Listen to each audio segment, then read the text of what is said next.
This session is all about English. I know it's Greek for the rest of us, but can't learn Greek until you know some of your English. And so for those of you who didn't pay attention in high school grammar class, just a little bit of English grammar that we need. So we're going to look at issues of inflection and case number and gender. All right.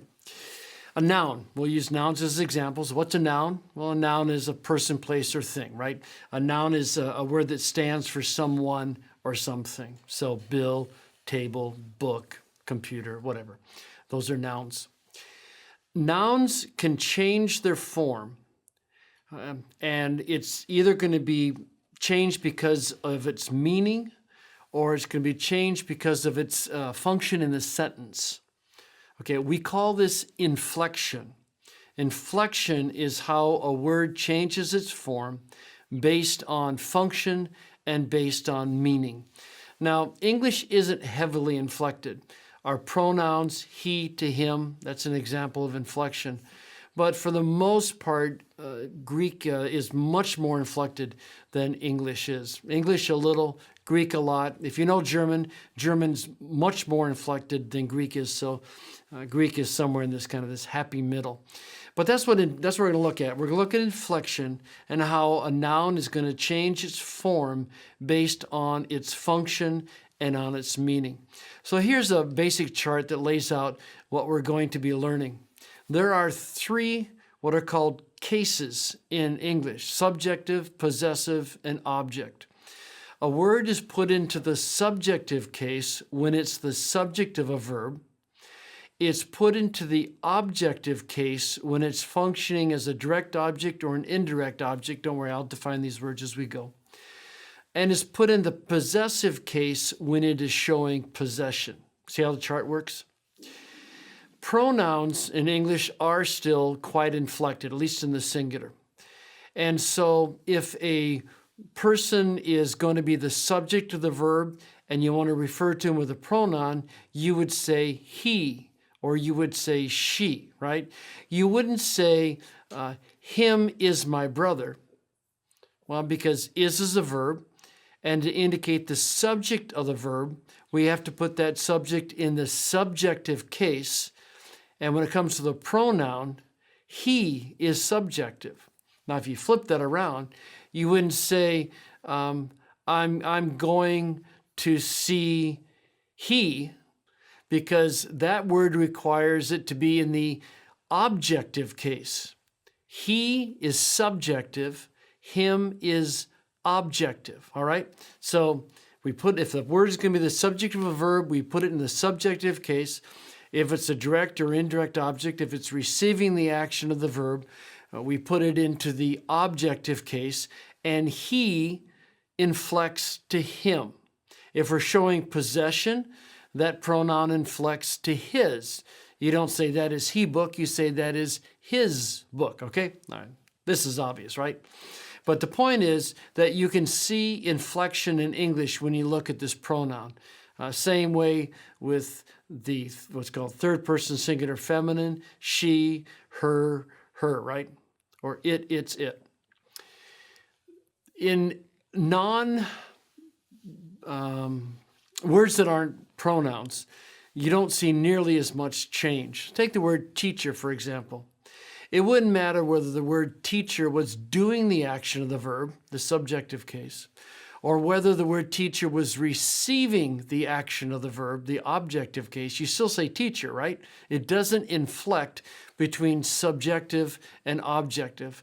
So you could say the teacher said to the teacher. You don't have to inflect it. Whereas you would say he said something to him. You would inflect that. You do inflect teacher and possessive, right? You'd be teacher apostrophe s, teachers. Okay, so that's what inflection is relative to cases. So we have, in review, we have three cases in English: subjective, possessive, objective. If the word is doing the action of the verb, it's the subject of the verb, and we put it in the subjective case. If the word is receiving the action of the verb, we say it's the direct object and we put it into the objective case. And if the word is in a possessive relationship, we put it into the possessive case. Pronouns, some of the pronouns will inflect. Most words don't inflect that much, okay? I know that's a lot of grammar, but you have to think grammatically for all of this to work, all right? By the way, in English, an indirect object also takes the objective case. For example, if you say Brad threw a ball, okay, Brad is doing the throwing, so that's the subject, and he is throwing the ball is receiving the action of the verb, so it's the direct object. But if you said, Brad threw her the ball, what's her? Well, that's called the indirect object because Brad's not throwing her. Okay, she's not the one being thrown, but rather the ball's being thrown to her. Okay, that makes her the indirect object. And we'll see this is a little different in Greek, but in English, whether it's the direct object or the indirect object, you still put the word in the objective case. Now, I need to say something about the indirect object in English. And what's important is that Greek handles indirect objects a little differently than English does. So let me clarify this first when it comes to English. The indirect object is the word that is, as the name suggests, indirectly connected with the action of the verb. Now, it's better illustrated. If I said, Karen threw Brad, I mean, if this is a brother-sister that I'm thinking of. If Karen threw her brother, Brad, it means that Brad is the direct object, right? Because Brad is what was being thrown. Karen threw Brad. But if I said Karen threw Brad a ball, what's the direct object? Well, it's what's receiving the action of the verb. It's the ball. So the ball would be in the objective case. Karen would be in the subjective case. Well, what about Brad? Well, Brad in that case is the indirect object. So Karen threw Brad a ball. Brad is the indirect object. Now, the way you can tell an indirect object is to see if you can turn it into a prepositional phrase using to. Karen threw a ball to Brad. Karen threw Brad a ball. Now, if you can do that, then that word's the indirect object. Now, the rule in English is that the indirect object is also in the objective case, just like the direct object. In Greek, there's a different case for indirect objects. That's why I needed to point this out. So anyway, indirect object, the word indirectly connected with the action of the verb. You can identify it by putting the word to and see if it makes sense. Okay? All right. So how do you determine the function of, you're looking at a noun? Well, mainly what we do is look at word order. And this is one of the hardest things for young students of Greek to figure out. If I say, well, use the same example, Karen threw Brad. We know that Karen threw Brad. You say, well, I thought Brad threw Karen. No, I didn't say Brad threw Karen. I said Karen threw Brad. Well, how do you know Karen is doing the throwing? How do you know that Karen is the subject of the verb? Well, it's because it comes before the verb. Well, how do you know Brad was thrown? Well, it comes after the verb. In other words, we use word order to determine function. You can ask questions if you're stuck. You go, Karen threw Brad. You'd say, well, who threw Brad? Karen threw Brad. Well, who helps you find the subject? Karen threw Brad a ball. Karen threw what? See, what helps you identify the object? So there's little tricks like that to find subjects and direct objects, but it's mostly just a matter of word order, okay? So the first thing that affects inflection in English is its function in the sentence, whether it's subjective, possessive, or objective. The second thing that will inflect an English noun is its meaning. And here I'm primarily thinking of number. Now, in English, we have singular and we have plural, right? Singular is one, plural is more than one. And the normal way of inflecting an English noun is to add an S onto the end. So book becomes books. Now, there are, I guess you would call them irregular patterns. Sometimes we change vowels. Woman goes to women. Child goes to children. So there are other ways of inflecting a word, but standard usage is to add an S onto the end. But whether it's singular or plural, can affect the inflection of a noun. By the way, in Koine Greek, we have singular and plural. In classical Greek, they actually had singular dual and plural. In other words, if you had one, it'd be one set of endings.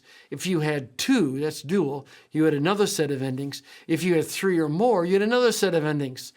Well, thankfully, and all Greek students sigh a great sigh of relief, the dual has dropped out by the time you get to Koine. So in Koine, you only have to have singular and plural, which is nice. Anyway, so meaning can inflect a noun, primarily singular and plural.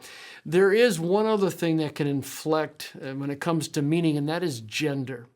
There are a few words in English that change their form depending upon whether it's male, female, or neither. Again, so in the pronoun, you have he and she and it. Okay, that's an inflection due to gender. You also have prince and princess. We also have actor and actress, and I know a lot of these feminine forms are going away in today's culture. But English can inflect a word to reflect gender somewhat.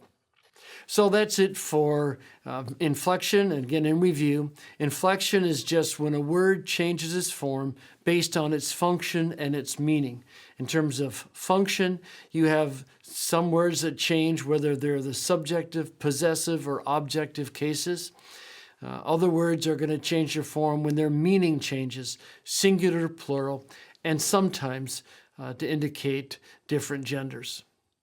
Now, if you want to have a little fun, go to my online class at billmounts.com, and I got the doxology in Greek. This was one of those interesting backstories where I was in an ESV translation meeting, and it was dinner, and I was sitting next to J.I. Packer, and I said, Dr. Packer, I want to get the doxology so we can sing it in Greek. And he got the biggest kick out of working it, and it's poetic, and Dr. Packer really knows classical Greek well. And we spent about an hour getting the doxology into Greek. But anyway, the sheet music and the MP3 is in the online class if you just want to play around and have some fun. Anyway, thanks.